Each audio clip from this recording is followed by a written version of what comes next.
So, Final Fantasy VII Remake demo. This looks freaking incredible, and I've been playing it. This is for probably the fourth time I'm playing this because I'm so hyped for this game. I need to play it as much as possible, and I love what they did for everything. It feels like a synergetic experience. I cannot tell what is the thing I love the most because in the way this game is made, it feels like every single element is interweaved. I cannot dissect it. Like, oh, this game is very cool because of the lighting. No, this game is cool because of music. No, it's like everything together. The music is beautiful because it fits the lighting so well, etc., etc., etc. This soundtrack goes beyond anything I ever heard in a Final Fantasy game or anything I ever heard in a game in general. Because this is where we've got to the point where I believe we reached the level of quality and programming for a soundtrack that you normally hear in a movie. And that's coming from a composer, because I'm a music composer, actually. That's what I do for a living. I made music for trailers of films like Avengers Endgame and stuff like that, actually. That happened for real. So I know something when it comes to scoring to picture. Although I didn't compose for film itself, I composed for trailers. I still understand this. And what they did here is just ballistic and insane. This soundtrack accompanies the game even better than a film soundtrack accompanies a film. I'm only talking about the bombing mission level because it's the only one I played the demo, but if this is setting the standard for the whole game, this is freaking crazy. The way this was orchestrated, it's full. Like, this bombing mission track alone is full of references to the Final Fantasy VII main theme, for example, also. But it's recontextualized in a bombing mission style, so with the same sort of harmonies and cinematic orchestration. When it does da ba da da da, well, how does the Final Fantasy VII main theme goes? Like ba ba ba ba ba. So it's that, right? And you have that a lot here. So they're using the soundtrack to give even more character to the game and to add references here and there to other, elements in the game. But also, I love how this changes depending on what's happening. There's a scene in this game where, in the demo at least, where Cloud and Barret enter an elevator when they're running from the reactor that is exploding. And the music is like a yet another rendition of the bombing mission theme, but it's even more hectic and epic and chaotic, percussion and strings, and it's super epic. And as soon as they enter the elevator, you kind of feel the atmosphere becomes way different. And that's because, well, you're inside the elevator. You don't see all the fire around you, you don't see all the chaos around you anymore. The light in the elevator is different, like it's reddish glow. There's only Cloud and Barret there. But most especially, the moment they enter the elevator, the music changes straight away. No matter at what point the music is playing, it's gonna change seamlessly in a very intimate and like minimal piano piece with some interesting dark chords playing there. And I love that you have all these kind of passages that go dependingly on how you're playing the game. Is he engaging in fight? Okay, let's start this song. Did he enter the elevator? Yeah. Oh, is the macro reactor burning down? Yeah, play this song. There's so many different passages and they all work so well because all these tracks were written, I think, at the same tempo, same harmony and everything. So for a single level, it's not like the old days. For my favorite soundtracks, by the way, like Final Fantasy 7, 8, 9, 10, whatever, where you had BGM. BGM was like background music where, okay, we wrote this track and it's gonna loop over the level forever. No, it's not like that anymore. We wrote BGM for this area, but it has like, 6, 7, 8 different variations, which blend in seamlessly because they are in the same style orchestration, same like harmonies, same tempo, same melodies, but all rephrased in different intensity levels and different like orchestration states that kind of makes them all compatible. So it's not like it's not like the composer here, the struggle for the composer was not to write one BGM that would fit the whole level, but it was write 6 or 7 different BGMs for the same level that would all fit dependingly on whatever situation we're facing.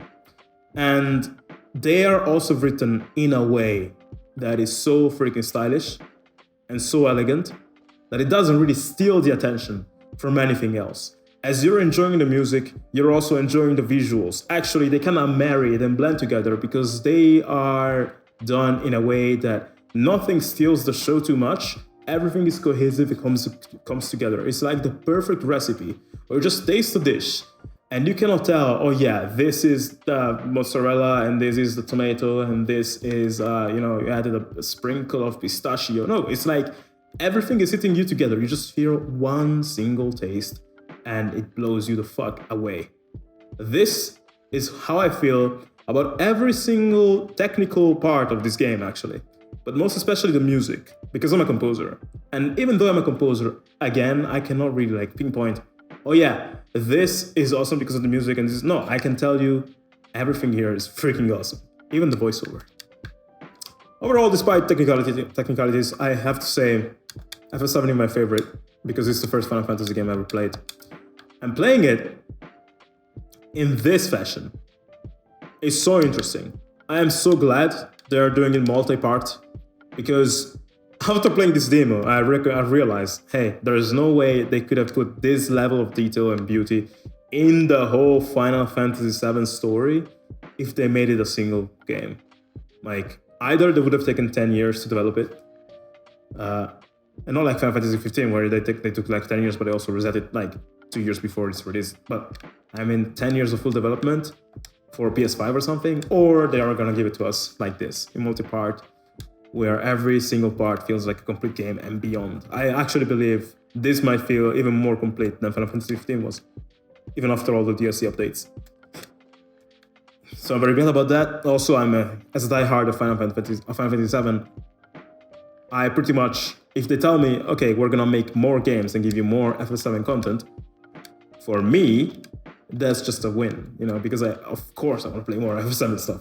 They can remake even 6 episodes, including all the, DLCs and all the expansions. I don't care. Give me as much Final Fantasy stuff as possible.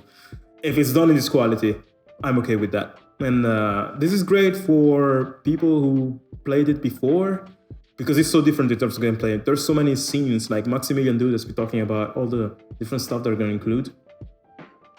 And it's just insane, the amount of diversity we have. But also the gameplay is so fun. It actually surprised me when I noticed how cool it is to use Barret, And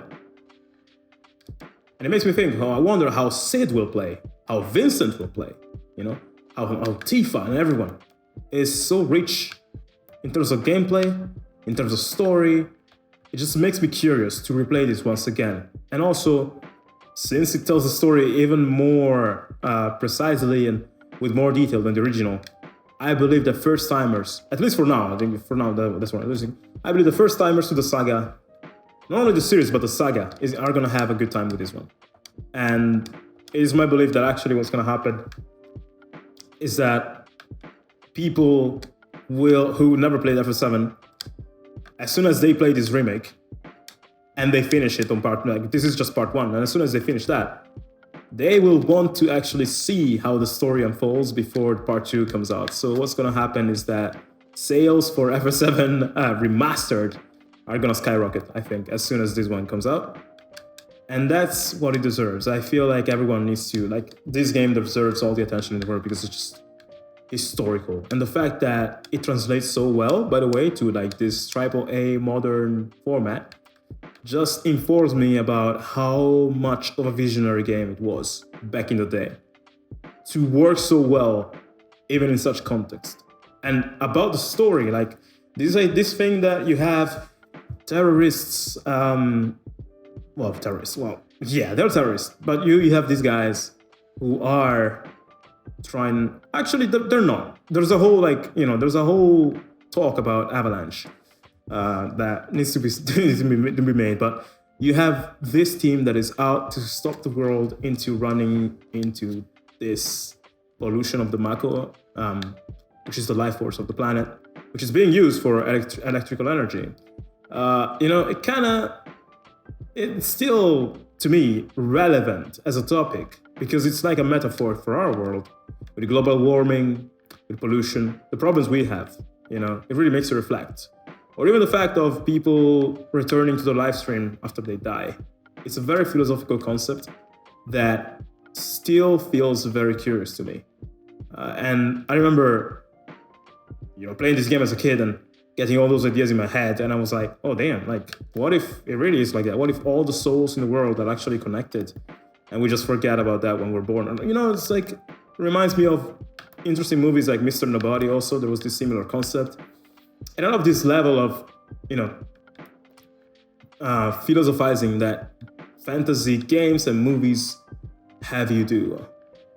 And all these metaphors that are still relevant to this day, make you realize whoever wrote the story of this game, whoever programmed this game, was ahead of their time. It still works so well today. It definitely was ahead of its time. And I'm so glad to see or to know that more people are gonna find out and play this masterpiece of a game that is Final Fantasy VII Remake. So thank you, Square Enix, for this remake, I suppose. So why on earth did I start a third YouTube channel? This is actually the fourth. It's not the third. But why am I doing this? Well, there's a certain interesting degree of, I would say, mental struggles, but I don't mean like it's not the right word, but I would say that mental struggles that comes with being a successful YouTuber. And I'm not saying that I'm super successful, but I do have a channel where I happen to have, oh damn, cloud is dying, sorry. I happen to have 60,000 subscribers. And it's grown through the years, and it got me it's big enough that when I walk down the streets, whenever I'm traveling of whatever country, whatever city, it always happens that I get recognized eventually by someone who says, hey, are you Alex from YouTube? I love your videos. And because I have this channel where I teach people how to make music, right? Because I'm a musician, that's what I do for a living. And I love inspiring people, I love helping people. And I thought YouTube would be a good place where I could promote an inspiring message of, hey, whatever dream you have, you can do it too. I did it. Here's how I did it. So that's what I do. I explain people how to make music, and I'm super passionate about that. However, obviously, I'm a person and I'm a human, which means I'm not monodimensional. I am multidimensional.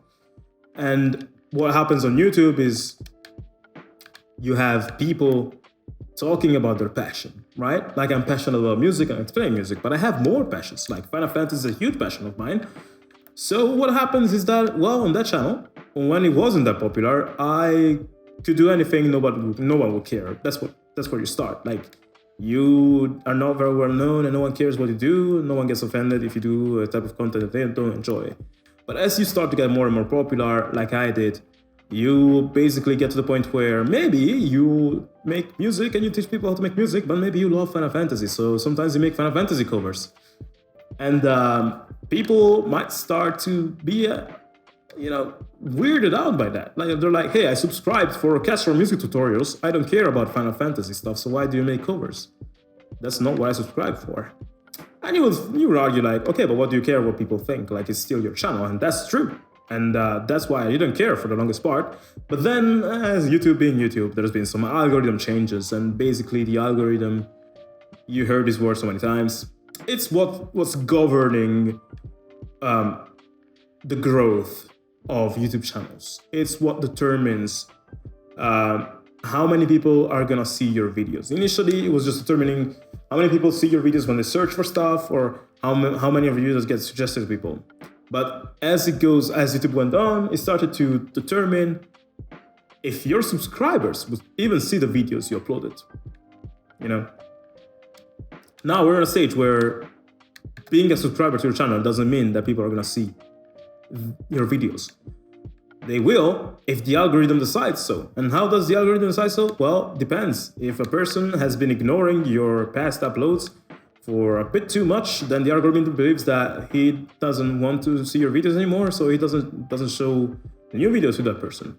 It might even unsubscribe the person from your channel without that person even knowing, or without you even knowing, just because that person hasn't seen your last 3 videos. So when that change happened, this thing that sometimes I made videos about music, about, you know, Final Fantasy covers and stuff like that, it kind of slowly started to deteriorate the reach and the engagement of my videos completely. And also, it wasn't so cool to have the conversation of, like, whenever I made the Final Fantasy cover, of people saying, hey, can you make tutorials, or can you make original music? I don't want covers. And, you know, you start to, initially you started and you were doing whatever passionated you, and as you get more popular, in order to keep on your channel and growing, you have to please the algorithm, which means you have to please people. And you, coming from a place where you wanted to do something that passionates you, end up being in a place where you have to serve your audience and do whatever they want you to do.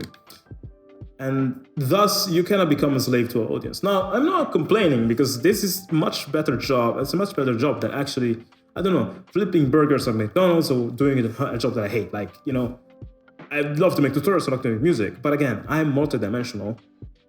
And being a content creator is interesting, because what you're doing is like you're putting out there what is inside you for other people to find, other people like you to find that and be inspired and watch this video and then jive with you and vibe with you. And as I did that with music, I was like, hey, I want to do this with Final Fantasy as well, and with games as well.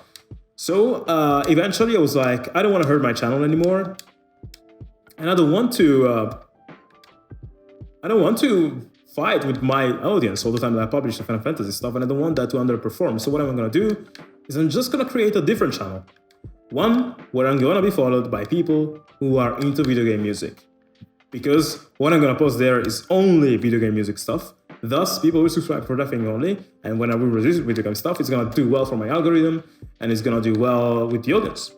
So I was like, let's do that. And so I created my Alex Moukala music channel, which is the channel where I do that. I publish covers of video game music, and now I've been doing some music reactions to video game music. Still, video game music content for video game music lovers, so that they will find me there and they will be cool whenever I do those sorts of content. If I did the same on my tutorial channel, it would underperform and do very badly. Now, here's the thing that happened. The second problem that I had, second big wake-up call, is when you're a YouTuber and you get popular and everyone starts to, you know, love you very vocally and tell you, you're awesome, please make more videos. And when they see you on the streets, they stop you, they tell you about how they love your videos. You start to think like, hey, like, wow, like these people really love me. Like they are here for me. You're like, they're here for me. So, you know, like if I start a secondary channel, they are still gonna follow me. Yeah, maybe they're not into that content that much, but surely, at least they're gonna subscribe to support me. That's what I believe. So when I started the Alex Moukala music channel, I was like, okay, it's gonna be starting from zero. But since at the time I had, I think 50,000 subscribers on my channel, or 40,000. I think 40,000. And I was like, okay, well, whatever. Like, if I start a secondary channel and I tell 40,000 people through my YouTube community tab and through my YouTube videos by plugging my music channel, surely, even if 10% of those people follow me, which 10% is nothing, I'm gonna start with 4,000 subscribers. That's amazing. That's a good number. So I thought. So I created Alex Moukala Music, and I went and I published it, and I published a few songs there and tell people, check out the song over there, it's only available there. I have a music channel, blah, blah, blah. And what happened is that on the first 24 hours, 200 people followed out of 40,000. So much for, wow, people love me and they will follow me because they like me. I received a slap on the face from life that told me, just because you're famous on a YouTube channel, that doesn't mean that people are actually after you. They just want to see content that you provide them, but you don't really matter to them that much. They will follow you anywhere. Now, that also depends on who you are. Of course, if Markiplier started a cooking channel or whatever, like, everyone will follow him because he's a personality also. I was making tutorials, so it's not like funny content. And also, 60,000 people or 50,000 people is not so much. But yeah, that was a wake-up call, because it was like, wow, everyone told me that they love me and stuff, and now this is what I get. And at first I was offended, and I was like, damn, people don't really give a fuck.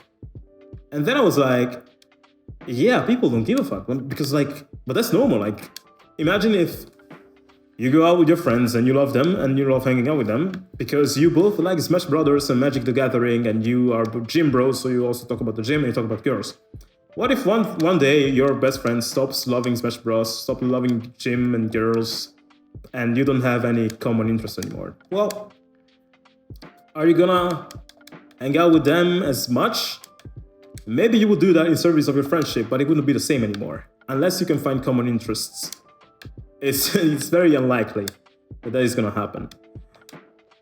And that was the same. Like, I start YouTube channel talking about music for games. Maybe they're not into that, so why would they follow me? They shouldn't care, and they didn't. So I was like, okay, I'm gonna start from square one and just redo it again from scratch. And that's what happened with Alex Moukala Music. And I'm pretty happy about how it turned out, though, because right now that channel, I feel, has people who didn't know me before, and now they know me because of game music, and they're way more enthusiastic of whenever I make game music content. They really vibe with me and they love that.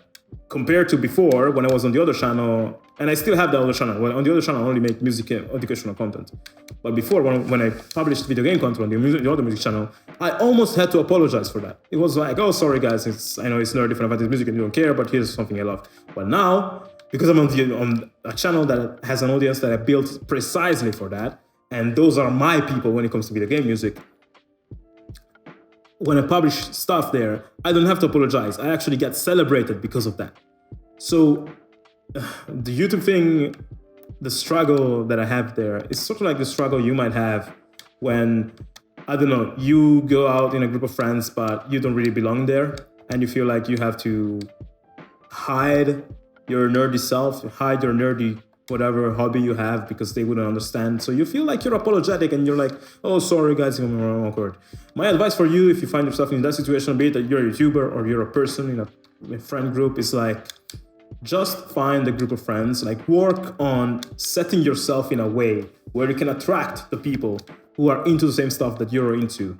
And this is the best way to have the best, in my mind, friendships, the best relationships, and the best YouTube channels. So why did I start this third one? Well, because the people who are both on my tutorial channel and who are on... I'm failing this fight, by the way, because I'm talking. The people who are on my tutorial channel and the people who are on the music channel might not care about me talking about stuff, you know? Yes, I'm still playing games and there's music in games, true. But I'm not providing the educational value of my tutorial channel, and I'm not providing the music content that I'm providing on the other channel. So it might be the case that this channel will be seen by no one, except for maybe my friends who are actually interested in me, the person. And that's completely okay, because I also feel like creating content, again, is something you do also for the people, for the audience you're trying to serve. And it's a very beautiful thing to do this, you know? But also for yourself, like creativity is healing, really. It's gonna sound hippie as fuck, but creativity is healing, especially when you're doing it based on the stuff you love. It's so good. So I do believe that sometimes it's good to create, even just for the sake of it. And that's what I believe I'm gonna try to do on this channel. And this third channel is just gonna be about me, like having this sort of like podcasts and gaming and being a nerd and talking about deep stuff. I wanted to create this space for me to express myself that way. I might as well one day talk about the advice I have in order for people who are actually want to start a channel that is going to become successful. Maybe not today though, because there's a lot of stuff to talk and I feel like I'm rambling a lot already. And this fight is so tough that it's so hard to talk while playing. I feel like games are becoming so tough for me. As an old chap, an old fart. And it's the toughest thing is not even the difficulty level, but it's even just being simply able to play all the games that are getting released this month and April. Look at Klaus sliding like that, so beautiful. He's like literally flying like what? This month and April are gonna be freaking crazy because we're gonna get, well, FF7 Remake. But before that, we got Resident Evil 3 Remake, just something like 7 days before. Then we also get Animal Crossing, which is interesting and funny. I'll probably play that. Then we get Ori and the Blind Forest 2, and I still have to play the first one. You know, there's so many things we're gonna get. And I am currently playing games that were released a year ago, like Fire Emblem Three Houses, and I still haven't finished that one. It's like, how do you even keep track of all of those things? I remember when I was little, I didn't have the money to buy all these games at all, so I didn't have the problem. It was like, the few games I have, mostly Final Fantasy games, I'm gonna play 100%. I'm gonna buy the strategy guides if I can, and just finish the shit out of the game, like 100%. And it was awesome. But yeah, now it's like, I have the money to do that because I'm an adult and I work, and I have salary. But the time to play all these things is nowhere to be found. So how do I cope with the amount of games that are getting released? I actually have rules. I usually have rules for many things in life. And I try to follow them. Sometimes I fail though. It's not like perfect. But I believe the issue of adults when it comes to games is called FOMO, which is the acronym for fear of missing out. That's actually an issue we have for many different things. Like, okay, I'm gonna all go out with my friends. I don't really want to go out tonight, but who knows when I'm gonna miss if I don't go out. That's FOMO. And that's not a good, a good mindset to have to go out. You will not enjoy yourself if you do that. Just like you will probably not enjoy yourself if you just play games as soon as they get released because everyone else is playing and you feel like if you don't play them straight away, you're gonna miss something. Or play games in general. Like, there are so many games that I haven't played myself. For some reason, like the Uncharted saga, never played it. I know it's great. I've been told so. However, I've been dedicating my attention to other games. Final Fantasy XIV has taken so much of my time. I think 2,000 hours or something since 2013. I don't regret a single one. It's been a freaking great experience. To become invested in games to that level, like you really need to give them time, and otherwise you won't enjoy them. If you speedrun everything, I think like you will probably look at them, like enjoy all the stories, but you will not enjoy. Like you will look all the stories, you will internalize all the stories. When you enjoy them, will you give yourself the time to speculate on all the different theories, and will you give yourself time to explore the game and do all those amazing things that make you so freaking attached to it? I've done that with Breath of the Wild. I spent, I think 200 hours on it, which for me is huge right now because again, I'm an adult and I have a job. My job is my passion actually, and it takes a lot of my time because of that, because I cannot stop thinking about it. So games are a nice hobby, but my job is really keeping me busy. So for me, already spending 200 hours on a game is like, whoa, that's a lot. And on Zelda, I did that and I enjoyed all of those. Could I have played something else in those 200 hours? Yeah, I could have played Death Stranding, maybe. But I'm not in a rush. So my rule for playing games, what is it? First, don't be in a rush because of this. You're gonna really experience if you are. Second is, I don't play hardcore anymore. And this is sort of like a paradox also. To the first point, like, of course I want to play as many games as possible and enjoy as many games as possible. That means that if I really want to play as many as I can while enjoying them, I need to limit the amount of things I do. And for games that I love to death, like Zelda, Breath of the Wild, I am going to do this. I'm going to play hardcore maybe. But most games, those games where you have, get platinum by doing something freaking absurd or whatever, I don't do that. I don't necessarily do that because I feel like that's, unless I'm really enjoying the game, if I'm doing it just for the trophy, that's a bit of a humble brag, and I don't need that. Unless I'm really loving the game, I don't need that. So I'm not obsessed with doing things hardcore, with challenges and what have you, that will make me look cool on the internet like I'm this very good gamer. I don't care about that. I lost my competitive edge because of this. Like games like Fortnite, Overwatch and stuff, I enjoy them with my friends, but I don't really play them as much. So that's another rule. Like, don't do hardcore stuff just because you want to look cool, which, I don't know, for me, it never looked cool to do hardcore stuff, unless we're talking about defeating Sephiroth in Kingdom Hearts 1, which I still haven't done. Whoever did that to me is a god. I'm just a human, and I tried. There's no way. And the last rule that I have for completing them, personally, I have a hard time, enjoying different ongoing stories at the same time. So what I do is, for games with a story, with a very intense story, I will only play one at a time. Only one. So if I'm playing, now I'm playing Fire Emblem Three Houses, and that's the only thing that I'm playing with a story. Sometimes I go as absurdly as only playing / watching stuff. So, for example, actually, Three Houses is the game I'm playing on my Switch. However, I haven't used my Switch ever since I started watching Altered Carbon Season 2 on Netflix.